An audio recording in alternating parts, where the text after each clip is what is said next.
Everybody, it is day 41 since I set the intention to have a year of $1 million or more of impact. And the last update I made, I think, was maybe on day 26 since setting that intention.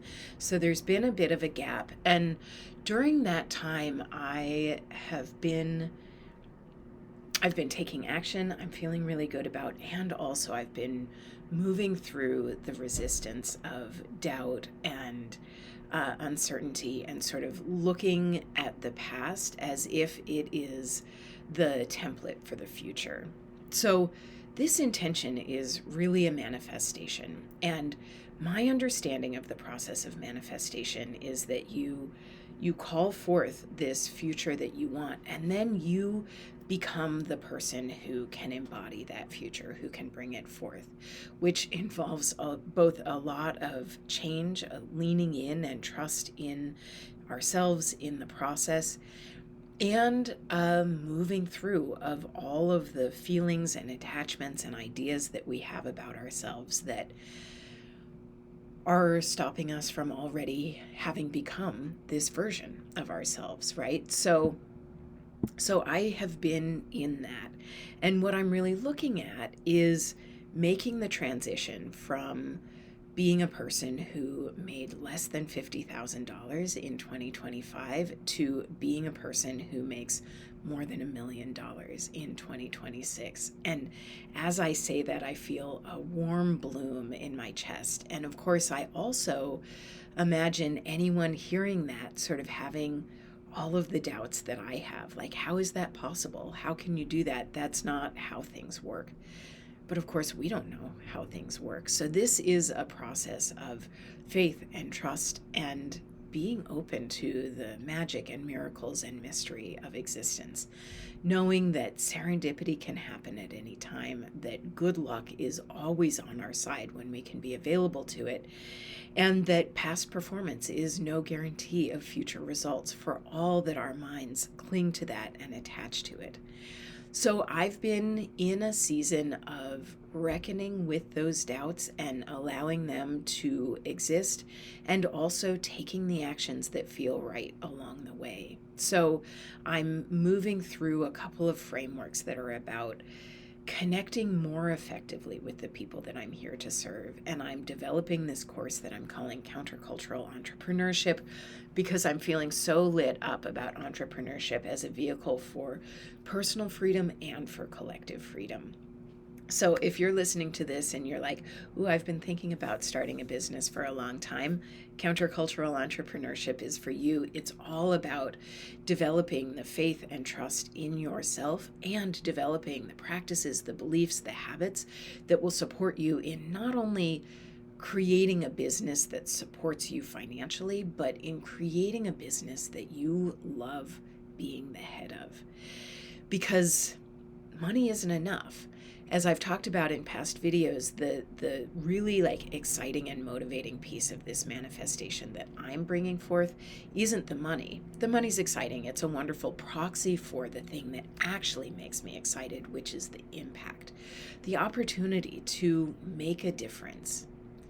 And so in this last couple of weeks, I have had a couple of really sweet moments of validation. A friend and former colleague emailed me last week to share how impactful something that I shared with her more than 4 years ago has been for her, and with other people that she has shared it with.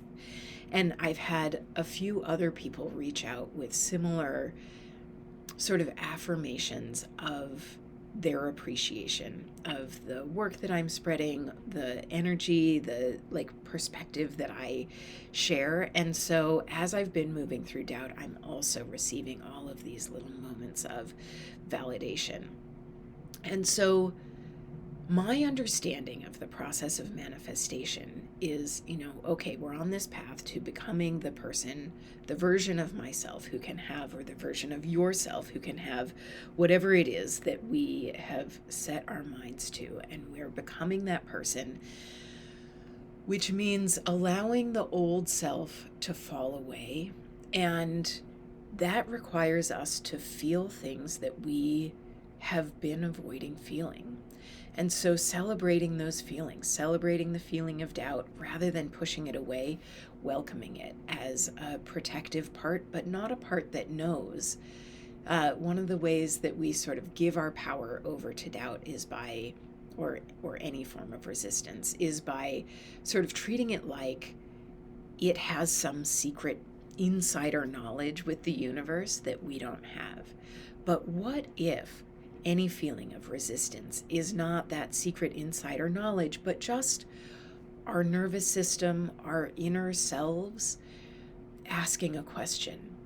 The question, really? Or how? Or something like that, that is then an opportunity for us to hold and integrate our whole selves. Because I don't know if I need to be more whole to be the version of myself who makes $1 million of impact, but I do need to be a more whole version of myself to enjoy it, to do it in a way that feels good and aligned with the values that are most important to me.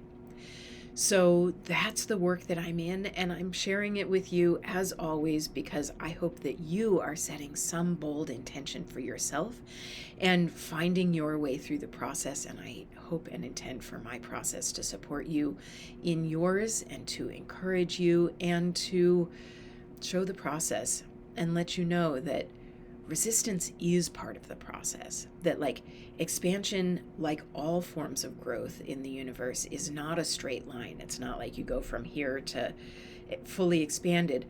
Just like the tide coming in, it's not just one great wave, it's wave after wave after wave. And similarly, we expand and contract and expand and contract, while overall making progress. And so we don't have to make resistance wrong. We don't have to make ourselves wrong for having resistance. What a relief.